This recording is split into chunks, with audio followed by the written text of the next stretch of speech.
Sa katunayan nga, ngayong araw, kami po ay magsasampa sa Korte Suprema Mhm. ng petisyon na ipawalang bisa po.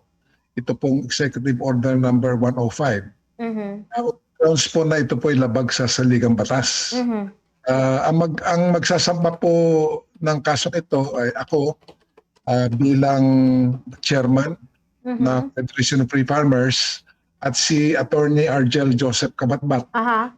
Po ang chairman ng Magsasaka Party List. Mhm.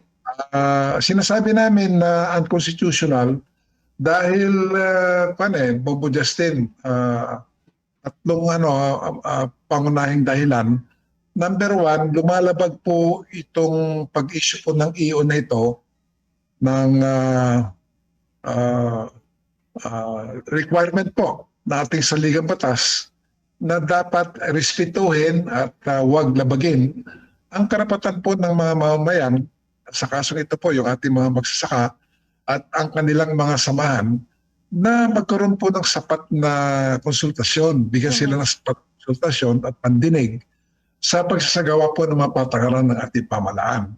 Paliwanag po dito po sa issuance ng EO 105 noong November 7, hindi po nagkaroon ng konsultasyon. In fact, labag din ito sa ating batas, yung pong Customs Modernization and Tariff Act, CMTA. Nakasaad po doon, bago po magkaroon ng issuance ng Executive Order ng Pangulo, dadaan po sa proseso ng pandinig. Sa gawa sa ilalim po ng Tariff Commission. Again, wala po nangyari na konsultasyon through the hearings ng Tariff Commission. So, sinasabi namin sa aming petition, unconstitutional at illegal itong issuance mo ng EO 105. Sa pamamagitan po nitong interagency group, magkakaroon po ng pagbabago sa existing tariff rates sa imported na bigas, depende sa galaw ng presyo ng bigas sa international market. Ibig sabihin, pagka tumaas o bumaba ang presyo po ng bigas abroad, magkakaroon po ng corresponding adjustment po sa ating tariff rates. Sabi namin, Bobo Justin, illegal yan eh. Hindi lang illegal. Labag din sa saligang batas. Hindi po masapat yan na Bombo Justin para mabigyan ng sapat na protection sa magiging pagbaba pa rin ng presyo ng palay. Ikalawa, nabanggit ko pala, Bobo Justin, yung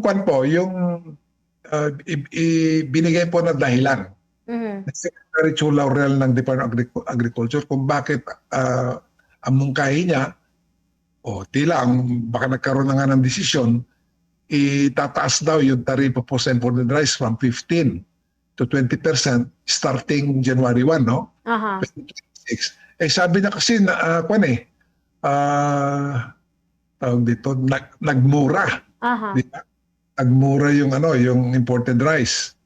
Kaya under the EO 105, pag nagmura yung imported rice, itataas po yung taripa.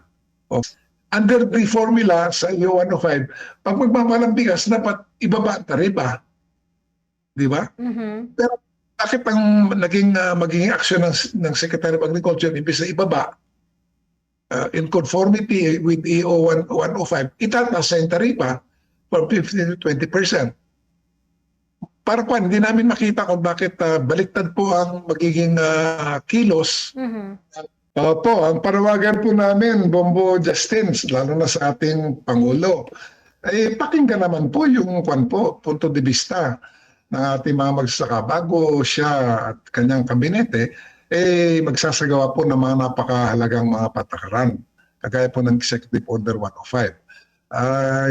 Kaya po kami napilitan na questionin po yung kanyang EO na ito dahil hindi nga sinunod yung saligang batas at hindi po sinunod ang batas. So hopefully, manaig po yung diwa ng Pasko, nag-uusap, nagkukonsultahan, upang sa ganon ay magkaroon po tayo ng mas magandang kinabukasan.